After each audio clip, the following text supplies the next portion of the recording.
This is the fourth installment in the Cochise Mod Shop's transformation of the Ace Frehley Les Paul into a professional level guitar. And in this episode, we're going to talk about the changes we're making electronically and to the hardware on the guitar to take it to a level that'll be acceptable to a professional guitarist. As you can see, these are the components I've selected for this particular build, and what we're going to do is go through them section by section, starting with the pickups.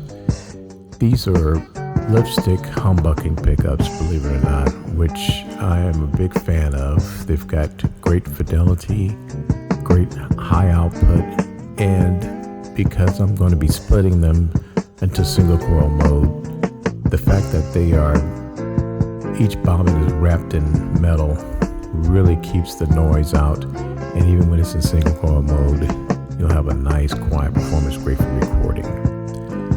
We're going to use the clear speed knobs on this model, mainly because the finish of the guitar is so outstanding and outrageous that I didn't want to hide it behind some huge knobs. I want you to be able to see right through the knobs.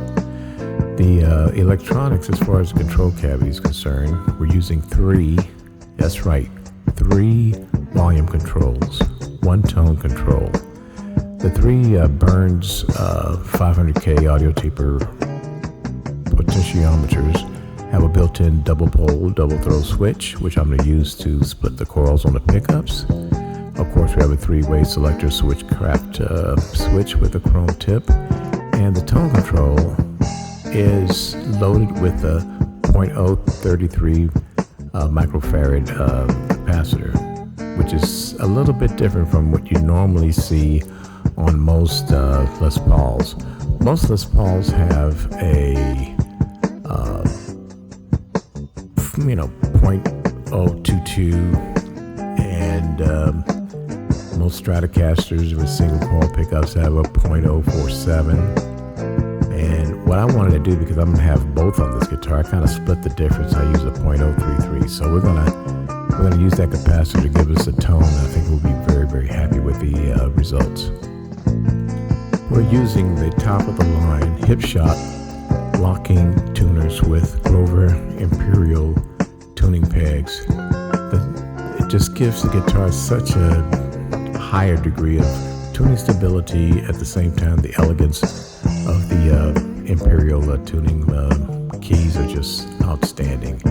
Of course, this is the open gear Hipshot, and it's far better than what came on the guitar, which was a set of fake Grover tuning machines, which were horrible. The output jack, of course, we use a pure tone output jack with a 4-point connector.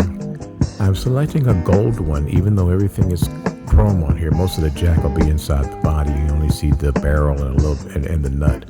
But I wanted to use the gold contacts to make sure over the years we don't have a lot of problems with building up a lack of connectivity. So pure tone makes a hell of a product, and we're using it in this guitar.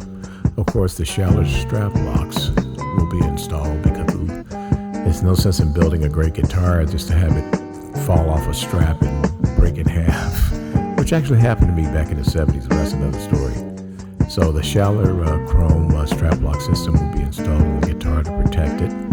And last but not least, the bridge and the stop piece are the Ibanez quick change stop piece, which I'm a big fan of. Heavy mass on that, which helps with the sustain.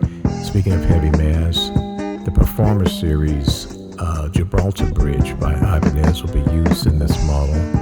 Much more stable than the Tune-o-matic that Gibson has, or the one that came in originally in this guitar, which was junk, but also a greater amount of intonation, so you can actually set the intonation a wider range, and it's going to give this guitar an opportunity to really sing and let the strings vibrate without any sympathetic vibration from the hardware. And that's it for part 4. I hope you can join us in chapter 5, where we'll be taking the guitar and starting to install some of this fine equipment on it, getting a little bit closer to making it a great guitar.